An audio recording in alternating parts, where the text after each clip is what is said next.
Hello guys. आज मैं उन स्टूडेंट्स के लिए ये वीडियो लेके आई हूँ जिन्होंने अभी रिसेंटली 10th-12th क्लास के एग्ज़ाम क्लियर किए हैं। तो बहुत सारे हमारे दिमाग में उस टाइम पे क्वेश्चन चल रहे होते हैं कि हमें 10th के बाद क्या करना चाहिए, 12th के बाद क्या करना चाहिए, और जिसके पास गाइडेंस के लिए कोई भी नहीं है तो जहाँ तक है वो लोग गूगल पे सर्च करेंगे, यूट्यूब पे भी सर्च करेंगे। आप लोगों में से कुछ लोग, क्योंकि सबके घर में अगर कोई बड़ा होता है तो उससे गाइडेंस आपको थोड़ी बहुत मिल जाती है, बट जिसके घर पे कोई बड़ा नहीं है तो उसको करियर गाइडेंस के लिए कोई भी नहीं मिलता है।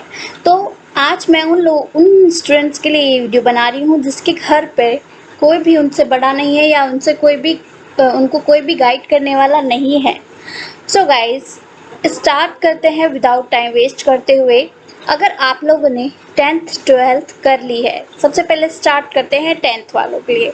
अगर आप लोग रिसेंटली 10th कर चुके हैं, सबसे पहले आपको देखना है कि आपका झुकाव किस तरफ है। मीन्स आप क्या करना चाहते हैं, किस साइड में आपका इंटरेस्ट ज़्यादा है, और आपके मार्क्स भी उस पर मैटर करते हैं।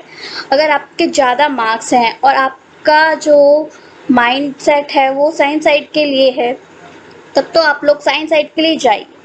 और अगर आप लोगों को साइंस साइड के लिए नहीं जाना है और फिर आर्ट साइड के लिए जाना है, तो आप लोगों को क्या करना है, तो आप लोगों को आर्ट साइड लेनी रहेगी। लेकिन सपोज़ आपके पास मार्क्स कम हैं 10th में, ठीक है, उसके बावजूद आप लोगों को साइंस साइड में जाना है, ठीक, आपको मीन्स इंजीनियरिंग में जाना है, मार्क्स कम है उसके बावजूद भी आपको इंजीनियरिंग में जाना है, तो उसके लिए एक रास्ता मैं आपको बताती हूँ। क्योंकि ऐसा होता है कि मार्क्स कम रहते हैं, इंजीनियरिंग में हमें जाना रहता है, ठीक है। और फिर देखिए, तो आपको क्या करना होगा, 10th के बाद आप लोगों को एक पॉलिटेक्निक का फॉर्म आता है, उसको फिल करना होगा। अगर आपके 10th में मार्क्स कम है, मीन्स 60% से अबव तो होना ही चाहिए, बट 80-90% नहीं है, तो आप लोगों को क्या करना होता है, पॉलिटेक्निक का एक फॉर्म आता है, वो फिल करना होता है। तो अभी इस बार तो शायद वो निकल चुका होगा, क्योंकि मार्च या फेब में वो आता है, अप्रैल में उसका एग्ज़ाम होता है, सॉरी जून में। तो पॉलिटेक्निक का एग्ज़ाम होता है। पॉलिटेक्निक के एग्ज़ाम में आप अगर क्लियर कर लेते हैं, तो अगर आपकी रैंक अच्छी आती है तो आपको गवर्नमेंट कॉलेज मिलता है, जिसमें आप लोगों को फीस बहुत ही कम देनी पड़ेगी, ठीक है। अगर गवर्नमेंट कॉलेज मिल जाता है तो अगर रैंक अच्छी है तो आप लोगों की इंजीनियरिंग जो है वो बहुत ही कम कॉस्ट में हो जाएगी। ये उन लोगों के लिए भी है जिनके पास पैसे कम हैं। सपोज़ 10th कर लिया, अब कोई आइडिया नहीं है, पैसे भी नहीं हैं घर वालों के पास, तो वो लोग पॉलिटेक्निक की तरफ जा सकते हैं। क्योंकि पॉलिटेक्निक एटलीस्ट अगर आप लोग 11th-12th करेंगे तो 12th के बाद आपको कोई जॉब नहीं देने वाला है, बट अगर आप लोग पॉलिटेक्निक करेंगे तो पॉलिटेक्निक के बाद आप लोगों को कम पैसे मिलेंगे, बट लेकिन आपको स्टार्टिंग हो जाएगी। बट 11th-12th के बाद ज़रूरी नहीं आपको जॉब मिले, बट पॉलिटेक्निक के बाद अगर आप लोग मेहनत करते हैं तो वहाँ से भी प्लेसमेंट होती है, जैसे इंजीनियरिंग कॉलेज की होती है। तो वहाँ से भी आप लोग पॉलिटेक्निक करके जब आप लोग 3rd ईयर में जाएंगे, वहाँ से आपकी प्लेसमेंट भी हो सकती है। अदरवाइज़ अगर आप लोग खुद से भी जॉब सर्च करेंगे तो आपको जॉब मिल जाएगी, ठीक है। बट ये बेनिफिट आपको 11th-12th करके नहीं मिलने वाला है, समझ रहे हैं आप लोग। ये उन लोगों के लिए है जिसके पास पैसों की थोड़ी सी कमी है या इंजीनियरिंग बैकग्राउंड में जाना चाहते हैं, कम मार्क्स हैं, ठीक है। देखिए, एक बेनिफिट और मैं आपको बताती हूँ इसका। वैसे तो आईटीआई भी करते हैं कुछ लोग, लेकिन आईटीआई के बाद भी पॉलिटेक्निक लोग करते हैं, ठीक है। तो फ़ायदा नहीं है आईटीआई का ज़्यादा। आईटीआई के बाद फिर से पॉलिटेक्निक में आ जाते हैं लोग, क्योंकि ये 3 इयर्स का होता है। इसमें आप एक जूनियर इंजीनियरिंग के लिए भी अप्लाई कर सकते हैं, गवर्नमेंट जॉब जूनियर इंजीनियरिंग की निकलती है, ठीक है। जैसे कि आपकी हो गई डीआरडीओ में भी निकलती है, इसरो में निकलती है, और डीएसएसबी में भी निकलती है, मतलब बहुत सारी जगहों पे जूनियर इंजीनियरिंग की पोस्ट निकलती है, बहुत सारी ट्रेड से। तो पॉलिटेक्निक करने के इतने फ़ायदे हैं आप लोगों के। आप लोगों को पॉलिटेक्निक करना चाहिए जिसको आर्ट साइड नहीं लेनी है, ठीक है। ये उनके लिए है जिसको साइंस साइड लेनी है, ठीक है, और मार्क्स कम है। और देखिए, अगर आप लोगों ने 3 साल की पॉलिटेक्निक कर ली है ठीक है, पैसे आपके पास कम है इंजीनियरिंग के लिए भी, ठीक है, क्योंकि बीटेक में आपको ज़्यादा पैसे लगते हैं। तो आप लोग अगर यहाँ पे 3 साल की इंजीनियरिंग पॉलिटेक्निक कर लेंगे, फिर आपका एडमिशन डायरेक्ट अगर आप लोग बीटेक करना चाहेंगे तो आपको सेकेंड ईयर में एडमिशन मिल जाएगा, ठीक है, उसको लेटरल एंट्री कहते हैं। अगर आपको डिटेल में वीडियो चाहिए इसके लिए तो मैं आप लोगों के लिए दूसरी वीडियो भी बना दूंगी। आप लोगों को कमेंट करके मेरे को बोलना होगा कि ये पॉलिटेक्निक से रिलेटेड जो भी आपके डाउट्स हैं, ठीक है, वो आपके मैं क्लियर कर दूंगी। तो फर्स्ट यही हो गया, आपका आर्ट साइड में जाना है तो फिर 11th-12th करके आपको क्या करना होगा, जो भी आपको सिविल सर्विसेज या किसी भी चीज़ की तैयारी करनी है आप लोग आराम से कर लेंगे आर्ट साइड में, ठीक है। ये हो गया आपका साइंस साइड का। देखिए कॉमर्स तो वही लोग लें जिनकी मैथ्स वगैरह अच्छी हो, और कॉमर्स देखिए वही लें जिनकी मैथ्स अच्छी हो, ठीक है, वरना वो क्योंकि साइंस से भी टफ मेरे को कॉमर्स लगती है, मैं अपना एक्सपीरियंस बता रही हूँ। तो या तो आर्ट्स लें या साइंस लें, कॉमर्स वही लोग लें जिनकी मैथ्स अच्छी हो, और कॉमर्स वाले जो है बीच में अटक जाते हैं, उनको कोई जॉब मिल नहीं पाती, ठीक है। तो सोच समझ के डिसाइड करना है आप लोगों को, या तो आर्ट लेना है। अगर आर्ट्स आपको अगर लेना है तो आप लोगों को सिविल सर्वेंट की जॉब्स रहेंगी, एसएससी वगैरह ये सब कर सकते हैं। साइंस में रहेंगे, इंजीनियरिंग डिपार्टमेंट में रहेंगे, उधर अगर आपको साइंस लेकर के डॉक्टर के लिए जाना है तो एमबीबीएस के लिए भी जा सकते हैं, ठीक है। बट कॉमर्स वाले बच्चे के लिए एक ही ऑप्शन ज़्यादातर रहता है, वो है सीए। तो क्या करते हैं बच्चे, अपना 11th-12th कर लेंगे कॉमर्स में, उसके बाद वो जाते हैं पॉलिटेक्निक करने, यानी कि उनके 2 साल बर्बाद होते हैं। ऐसा होता है क्यों, कॉमर्स के बाद उन्हें कुछ जॉब वगैरह नहीं मिल पाती है, और ना ही कोई सजेशन मिलता है 11th-12th के बाद क्या करें। तो फिर वो क्या करेंगे, 11th-12th, बहुत सारे बच्चे मैंने देखे हैं 11th-12th करने के बाद वो लोग पॉलिटेक्निक करते हैं ताकि उन्हें कुछ जॉब मिल जाए। जब आप लोगों को जॉब के लिए करना ही है तो आप लोग 10th के बाद पॉलिटेक्निक कीजिए, क्यों आपने 2 साल वेस्ट करे हैं, ठीक है ना। सो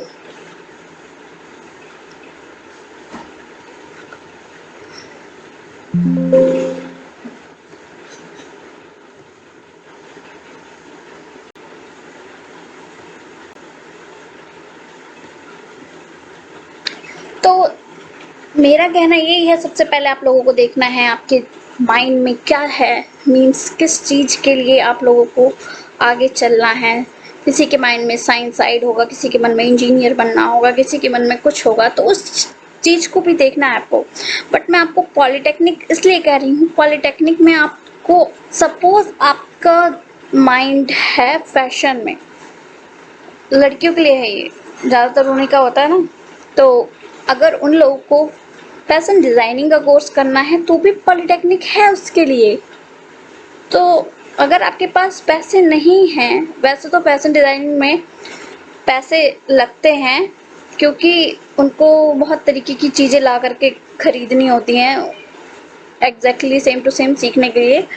बाकी वैसे मैं कह रही हूँ आपकी फ़ीस बहुत कम रहेगी, और आपको अगर सीखना है और हर चीज़ आपको मैनेज करनी है कम पैसों में, तो आपके लिए पॉलिटेक्निक बेस्ट रहेगा।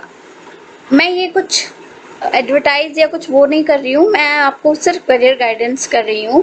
अगर आपको करना है तो कर लीजिए। देखिए पूरे साल की 7,000 फ़ीस थी आपकी 3 साल पहले, अभी मैं आपको नहीं बता सकती क्योंकि अभी रिसेंटली में अगर बढ़ी हो तो 7,000 आपकी सिर्फ फ़ीस थी।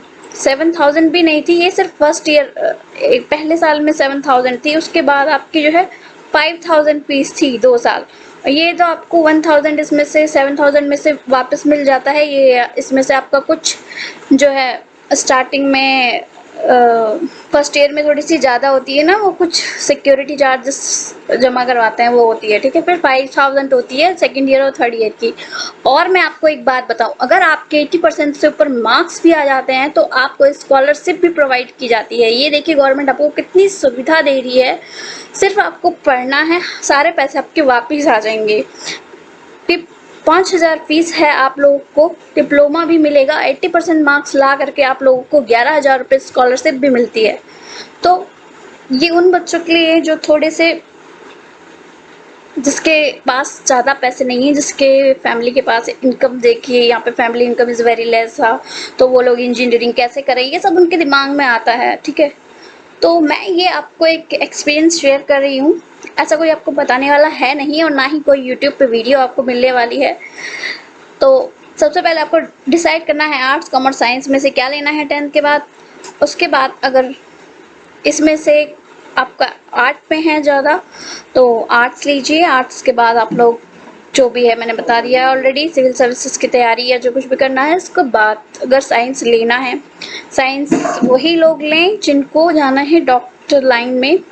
अदरवाइज आप लोगों को क्या करना होगा, 10th के बाद आप लोग डायरेक्ट आर्ट्स कॉमर्स साइंस में से कुछ भी आप लोगों ने सेलेक्ट किया, साइंस साइड लेनी है उसी को जिसको एमबीबीएस के लिए जाना है, मीन्स उसमें बायो होनी चाहिए। बट अगर आप लोगों को इंजीनियरिंग करनी है, आपके पास पैसों की कमी है, वो लोग जाएंगे 10th के बाद पॉलिटेक्निक के साथ। ये उन लोगों के लिए है जिसके पास पैसे की थोड़ी सी कमी है या मार्क्स कम हैं, ठीक है। बाकी तो 11th-12th के बाद भी आप लोग बीटेक के लिए अप्लाई कर सकते हैं। इंजीनियरिंग के लिए 11th-12th करके आप लोग बीटेक के लिए अप्लाई कर सकते हैं, तब आपको फर्स्ट ईयर में एडमिशन होगा। बट आपके पास पैसे थोड़े से कम हैं, सपोज आपने पॉलिटेक्निक कर लिया, उसके बाद आपने 2 साल जॉब कर ली, 2 साल जॉब करने के बाद आपने पैसे इकट्ठे कर लिए और आपका एडमिशन वैसे भी पॉलिटेक्निक करने के बाद सेकेंड ईयर में होता है, तो आपको 4 साल की फीस ना दे करके 3 साल की फीस आपको देनी पड़ेगी, जिसमें आप लोग जब बीटेक करेंगे उसमें भी आपको स्कॉलरशिप मिलती है। तो ठीक है, तो आपको उसमें भी आपको स्कॉलरशिप मिलती है, ठीक है। 40,000 के अप्रोक्स आपको स्कॉलरशिप मिल जाती है और 1 लाख अगर आपकी फीस है तो 60,000 आपको अरेंज करना है, यानी कि 3 साल के 60 यानी कि 6 18 यानी कि 1,80,000 आपको कैसे भी करके आपको इतने पैसे आपको कमाने होंगे या जो भी है आपको मैनेज करना होगा, ठीक है। अगर आपको इंजीनियरिंग करनी है थोड़े कम पैसों में, तो उसके बाद अगर जो भी आर्ट्स वाले हैं उनको वो लोग यूपीएससी या एसएससी या जो भी है, जो भी ग्रेजुएशन के बाद उनकी होती है अपना, जिसमें सिंपल ग्रेजुएट मांगते हैं, वो उसकी तैयारी कर सकते हैं। बट अगर आपको यूपीएससी की प्रिपरेशन करनी है और अगर आपके पास पैसे हैं अच्छे खासे, तो आप लोग इंजीनियरिंग करके यूपीएससी की प्रिपरेशन कर सकते हैं, क्योंकि उसके लिए आपका माइंड जो है वो ओपन हो जाएगा। आप लोगों ने देखा होगा यूपीएससी की तैयारी वो लोग करते हैं, ज़्यादातर देखा होगा बहुत सारे इंजीनियर्स निकल रहे हैं इस टाइम। ऐसा क्यों होता है, इंजीनियर्स ही क्यों यूपीएससी क्लियर कर पा रहे हैं? क्योंकि उनका जो है माइंड का जो लेवल है वो इंक्रीज हो जाता है जब वो लोग इंजीनियरिंग करते हैं। इंजीनियरिंग में उनका माइंड एकदम डेवलप हो जाता है, फिर उस तरीके से उनकी सोच आ जाती है, इस तरीके से फिर यूपीएससी की प्रिपरेशन करने में उनको ईजी पड़ता है, ठीक है।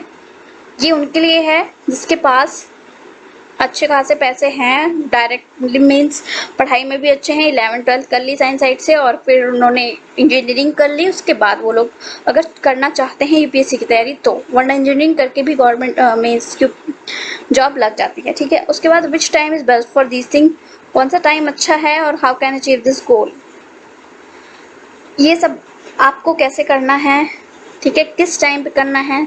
देखिए अभी तो इस बार का पॉलिटेक्निक का फॉर्म शायद निकल चुका होगा, बट मैं आपको अभी से बता दे रही हूँ, नेक्स्ट टाइम अगर आपने केवल 11th कर ली है उसके बाद भी आप लोग क्या करेंगे, पॉलिटेक्निक के लिए अप्लाई कर सकते हैं, ठीक है। वरना 11th-12th करके आप लोग जाएंगे पॉलिटेक्निक करने, 2 साल तो आपके वेस्ट होंगे ही।